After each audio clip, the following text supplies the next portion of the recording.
Welcome to Movie Monday. Today we watched the happiest film on earth, Joker. It's not Disney, it doesn't work, never mind. But whatever. No, I saw this back very end of 2019. Right when it came out, on you know, DVD. Oh Um yeah, and right. cuz A it, happier time. Yeah, A simpler 2019 time. is so far away I now. know. But yeah, because I was interested in the movie, for a while. I just didn't get a chance to go out and see it in theaters, and also I wasn't quite sure how I wanted to see if I wanted to see it in theaters because of I wasn't sure how gruesome the movie would be. Um, so I Hmm. watched it at home, and then because originally I thought, okay, you two are not gonna like this, so there's no point even putting it on the list. But then I watched it, and then I was like, actually, I'm not sure.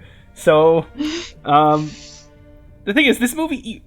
I've kind of said this about other things as well, but this is not really a movie that you quote like watching, right? Ooh. No, yeah. So, but it's kind of the question of first of all, just are you okay with putting yourself in that mindset, and then also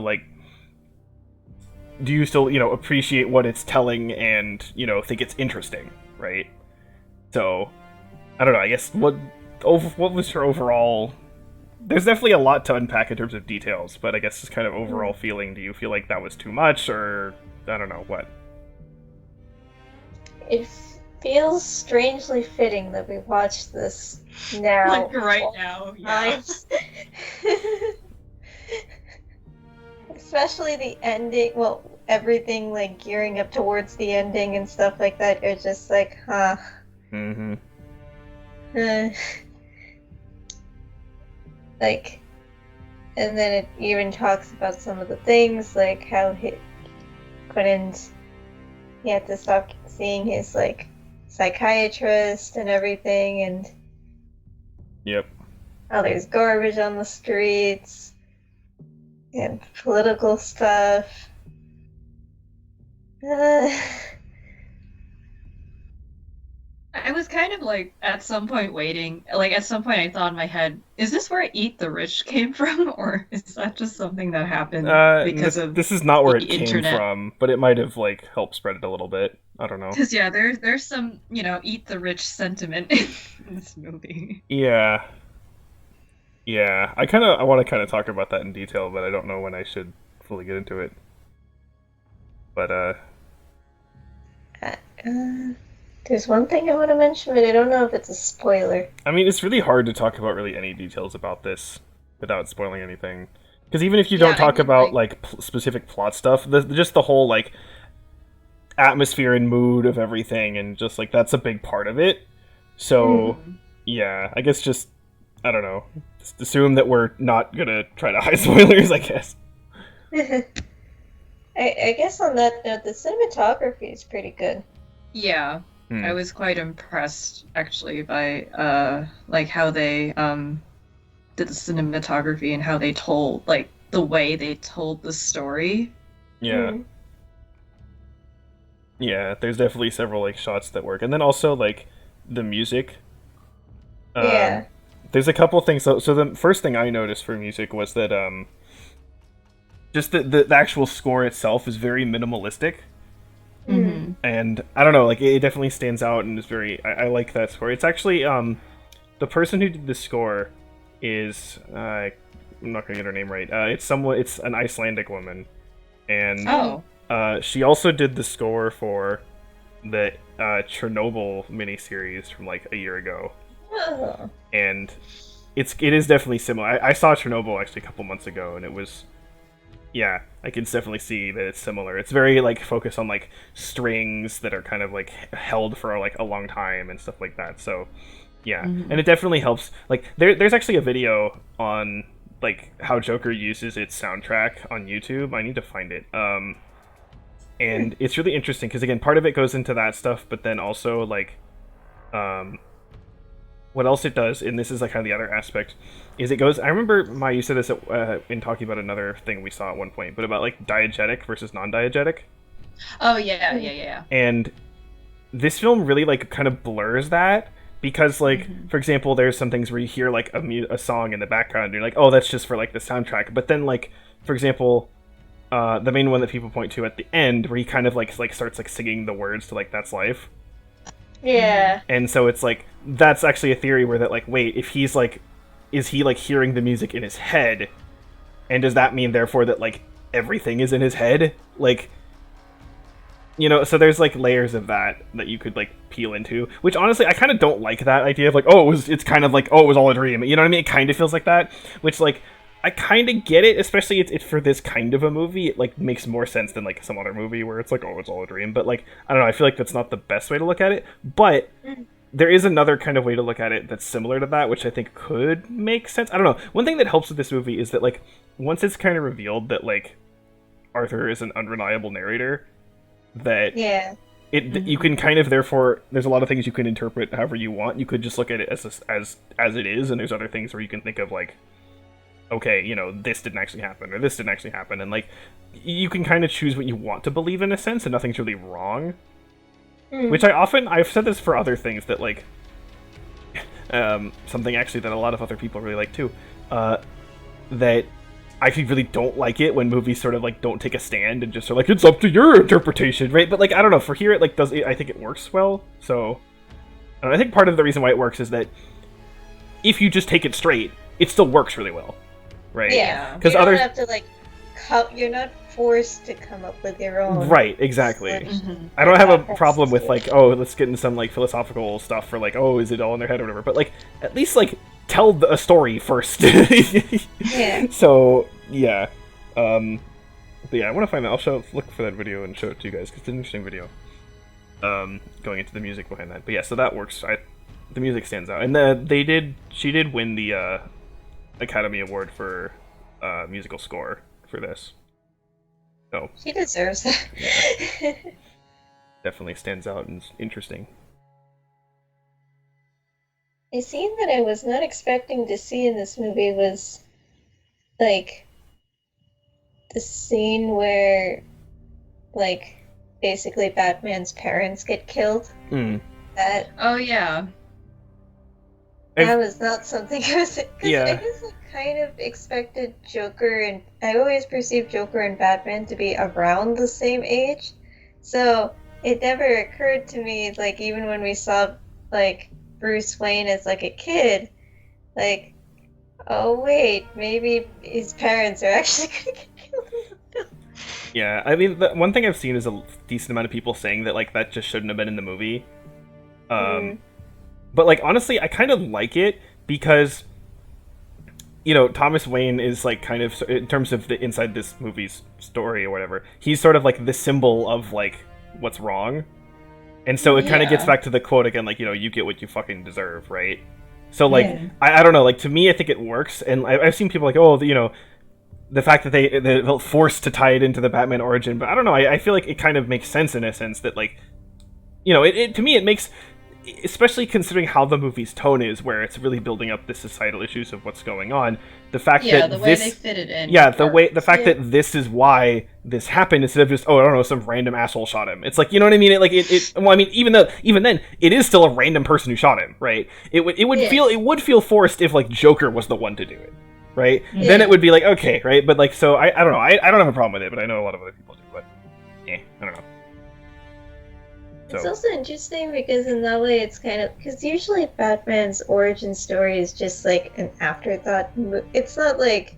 oh, yeah. say Spider-Man, where it's like you've seen it in the Sam Raimi films, you've seen it in the Garfield. Well, like, even for the Spider-Man, because like we see that a lot. And like, to be fair, there's been a decent number of movies that have shown the Batman origin. But as far as I know, it's not like you spend a lot of time with Bruce Wayne before that happens. Right, because for the Spider-Man, it's like half the movie goes by before Uncle Ben dies, right? And that's sort of the point. Yeah. We're here, it's just like, oh yeah, this happens, and then the story happens, right? So usually they'll immediately age Batman up, right? Like to like present day, because they don't. It's like, his parents died as a kid. Now we go into like what he's doing as an adult, and stuff like that. He couldn't be Batboy. Couldn't be Batboy. No. To be Batman. But Yeah, I don't know, like, definitely to me, like, the thing that, like, what I really like and think is really interesting and well done is the whole, like, the how you can see sort of through Arthur, like, not just what happens to him but also what he sees around him of like what Mm-hmm. is wrong with, like, you know, society. And I know that, like, the joke is that, like, oh, this film is so deep about society, and like it's, they kind of say it like mockingly, but like it's not that it's deep, but it's still like it's an interesting look at things in the Mm-hmm. frame of reference for it. So and I think it's really, it works really well because again, like, the whole thing about how his, you know, psychiatrist gets, like, you know, they get defunded or whatever because, you know, budget Mm-hmm. cuts, right?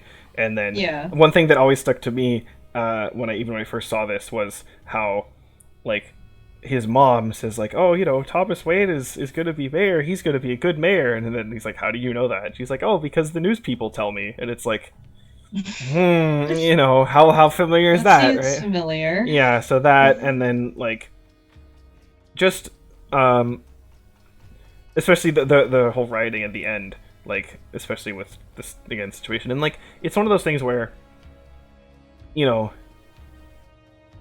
if you get pushed enough, eventually something will break, right? Yeah. And does that mean that the breaking is good, or that it should happen, or that it's like even accomplishing anything? No, but it's not surprising that it happens, Yeah. right? And yeah, I don't know, it's like that, and just sort of the dismissal from everyone about how, like, you know, it's not legitimate and all that kind of stuff. And I don't know, like, I just think that the framework and the outline of what's going on, it is definitely very much appropriate for what has been going on in the last, you know, not even the last, like, you know, month, but even before that. So The last 4 yeah. years. Well, again, even before that, it's just the sense that, like, you know, Yeah. there have been societal social inequality issues that have been building for a long time. And Yeah. yeah, and also, like, I think this movie does have a really good balance of, like, Arthur Fleck is not, like, a good person, right? No. And the movie does not pretend that he is a good person, right? No. But Yeah. you still feel bad for him, right? Because it's Because you like, can see how, like, maybe with, like, if there weren't budget cuts, if, like, it's not necessarily that all those things would have made him, like, automatically a hero per se, but it kind of shows how he could have, like, he didn't have to sink as far as he did. right? Kind Yeah, of. because he like couldn't get his medication anymore, so you know he can't treat his illness, and then he lost his job because of something someone else kind of gave to him, and then you know when you poke the bear too much, it'll bite you. Yeah, and Yeah. like, it's, yeah, it's not, he's not a good person, but you definitely can't say, you definitely say that if he did actually get, like, legitimate help and people helped him, and with, you know, funding, or even just, you know, again, like, people at his job weren't shitty to him or whatever, like, if people were, you know, helped him and things just kind of functioned as they should have in a society where people and governments take care of people in need, this would not have happened, right? Yeah, or at the very least, it would have delayed it longer. I mean, yeah, I mean this specific stuff that happened, not Yeah. the society issues as a whole, but yeah. So, yeah, it's definitely like, it's a victim of circumstance, despite the fact that, again, the movie doesn't be like, oh, look at this poor soul, he's such a good boy, and it's like, no, right? So, No. yeah, because it is a very difficult balance to walk, right? In terms of that kind of There's character. no canon way that Joker, like, came about, is there? No. Yeah. I mean, again, there's a couple different things. For one, like, there's some comics and stuff where they basically portray this is how it happened, but they definitely are clear to say that, like, this is how it is in our specific canon, right? Not as a whole. And then So there's no BL end. right, and then there's other things which specifically go out of their way to, like, not explain.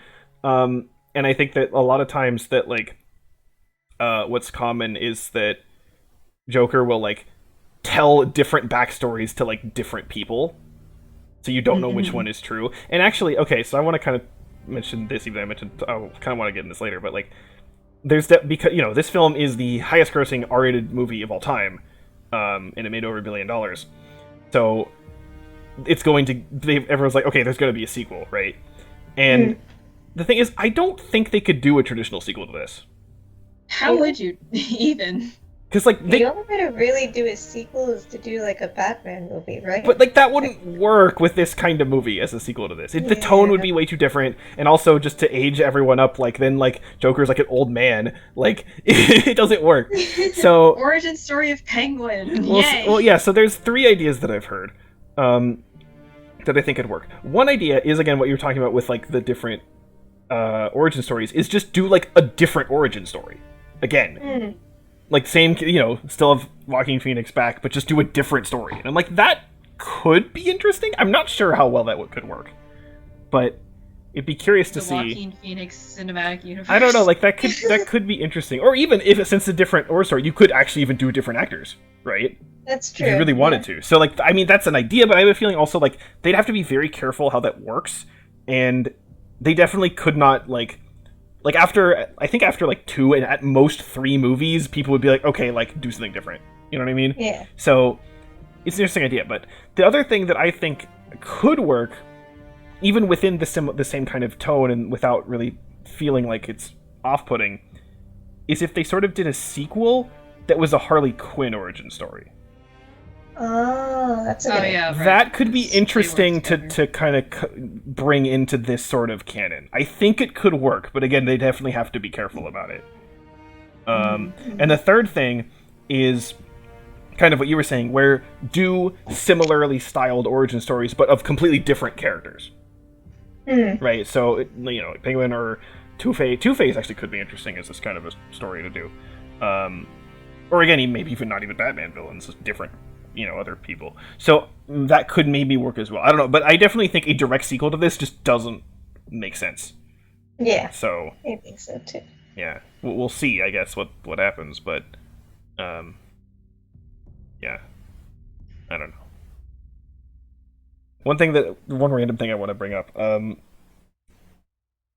So when I first saw this, and again the whole thing with the That's Life song, and how it's sort of seen as kind of a way of showing part of Arthur's mental state.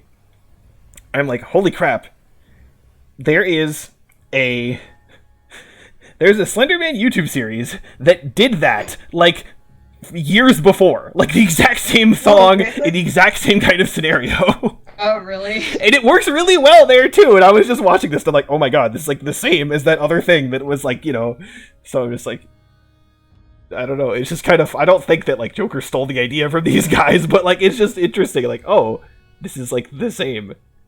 That's really weird. So, good job, Everyman Hybrid. You did it.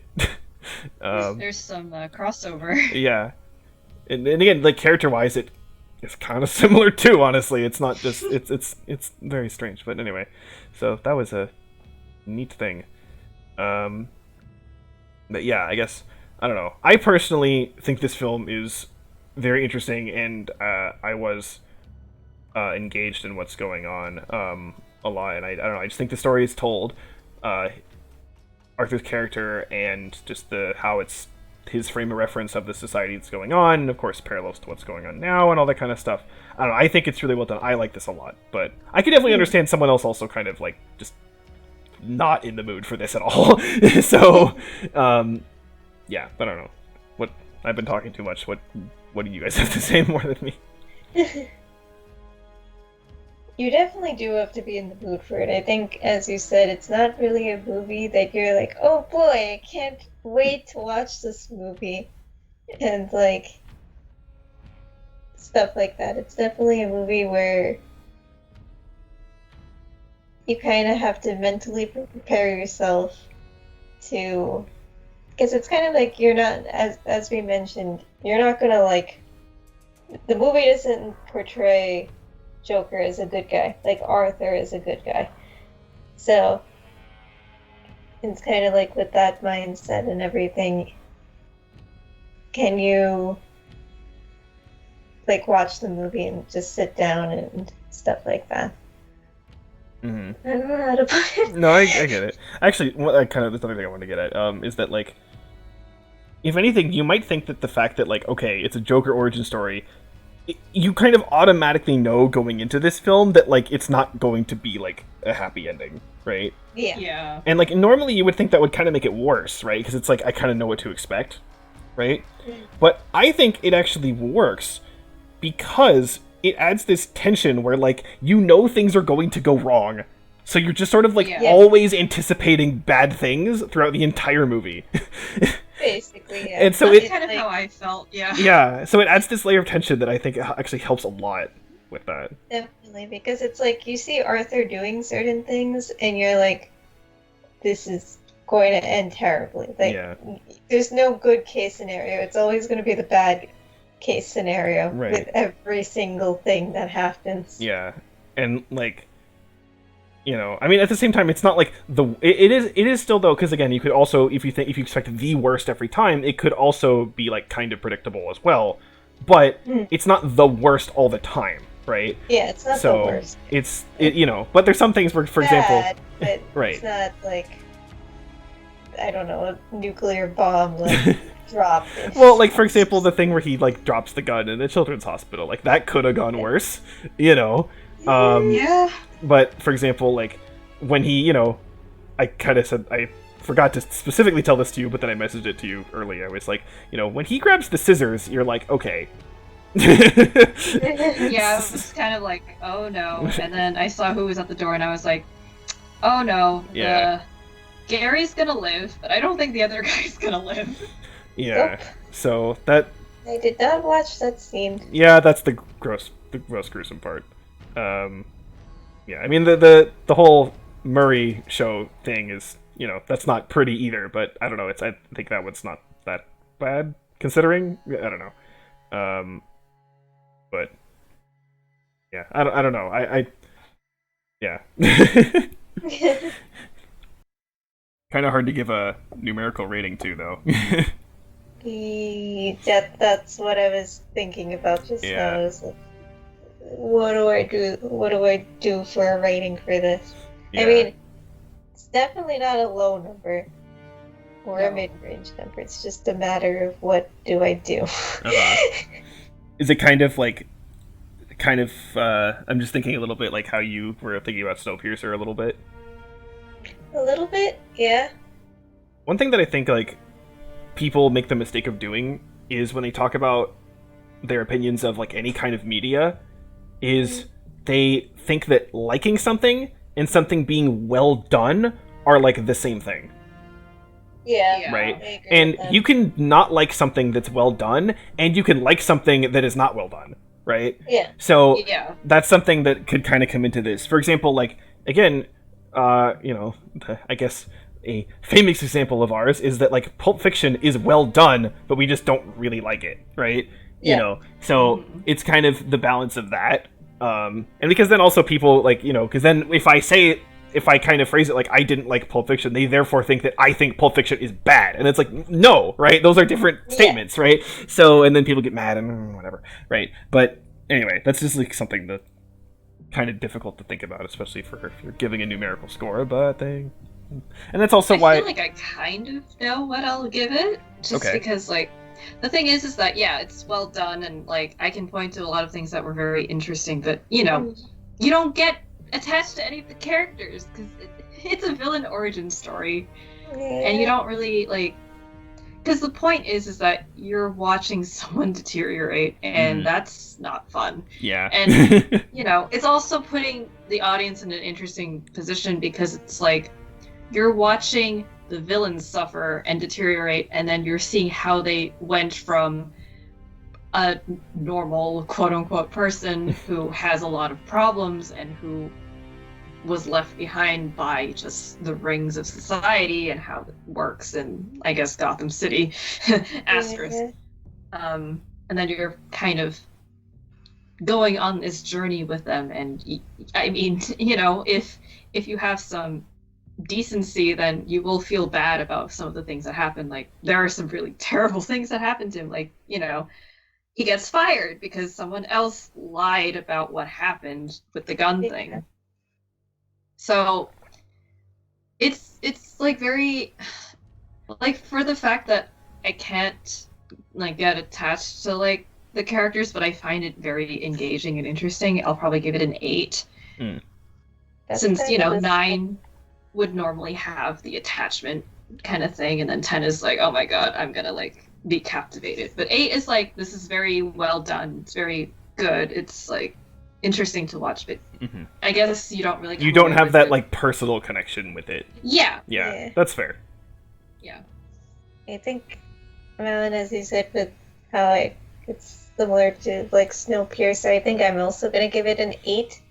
Okay. It's a well done movie, and similar to my end, it's also kind of a really. It's a deeply depressing movie. Yeah, it's a depressing / tragic movie, and it's kind of like. It's not like it's a surprise that it's going to be depressing and tragic because, yeah, as you said, it's a Joker movie. It's not going to exactly be rainbows and sunshine.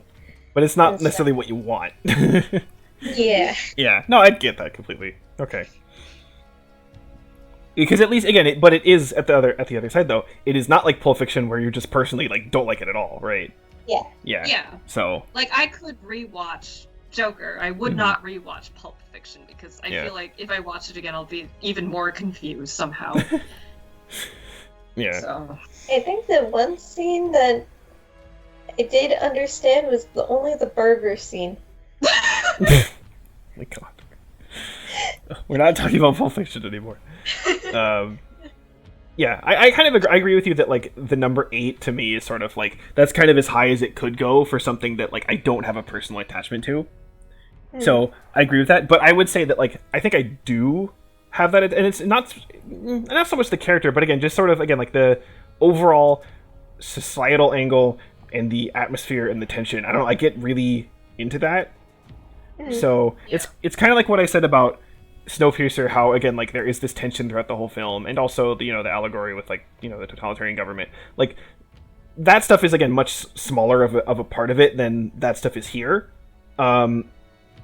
So, but again, the Snowpiercer has like the interesting setting and the action and the characters and stuff. So again, to me, it's like they're similar, but they're not like comparable exactly. But they're definitely different movies. But I do both like appreciate them again for the type of movie they're doing and all that kind of stuff. So I actually am going to, like Tara, be similar, and I am going to give this a 10.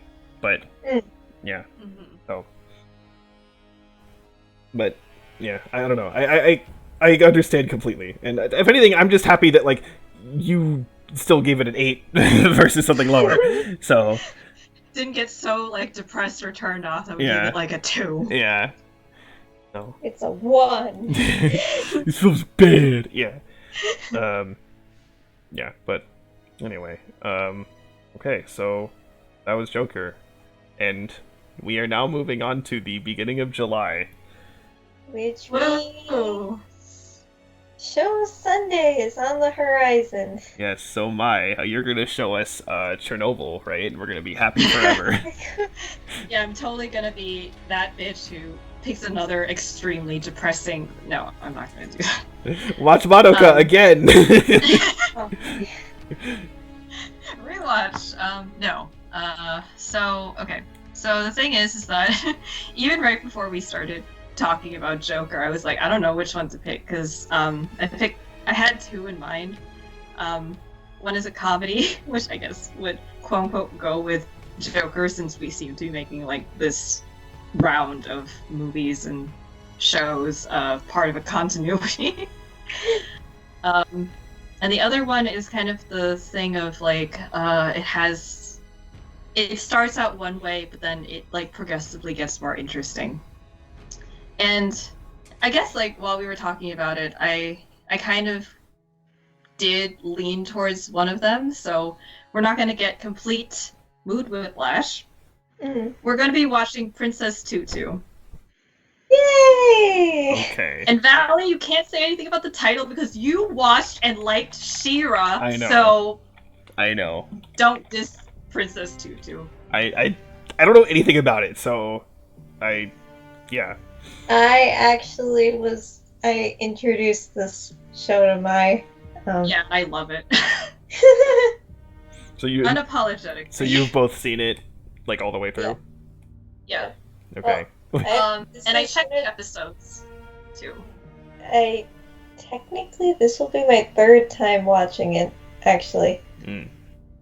This will be second time, but I checked the episodes. It's kind of similar, like where when I did Monaco, where episode 6 is kind of where there's a small turn in the plot, but this is 26 episodes as opposed to 12. Okay. So it's a little bit longer, but not too much. Yeah. Well, we still have.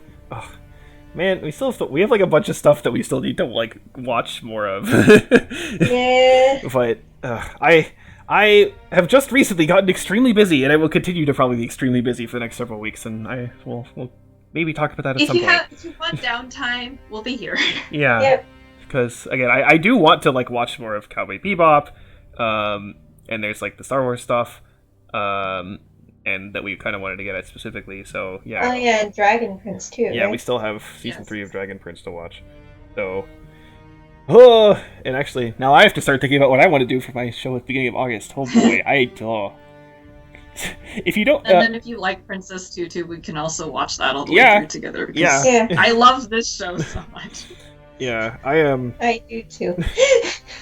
In a few days, actually, after this video goes up, I'm planning on putting together a video of my own that sort of like has me going over like all the shows I've seen so far this year. Oh yeah, because that took like an hour in the wrap up video of It's 2019. right, and the thing is, I've watched like way more, so I don't want to do that, and I'm gonna try to purposely be like quick or whatever. But I'm not like writing a script because I don't want to write a script that long. So I have like notes and I'll freeform it, but I have watched in full 36 shows this year. 36. 36. That's Oh amazing. my god. And again, part of it was like, you know, because of the quarantine, but I even started watching a lot like back in like again January.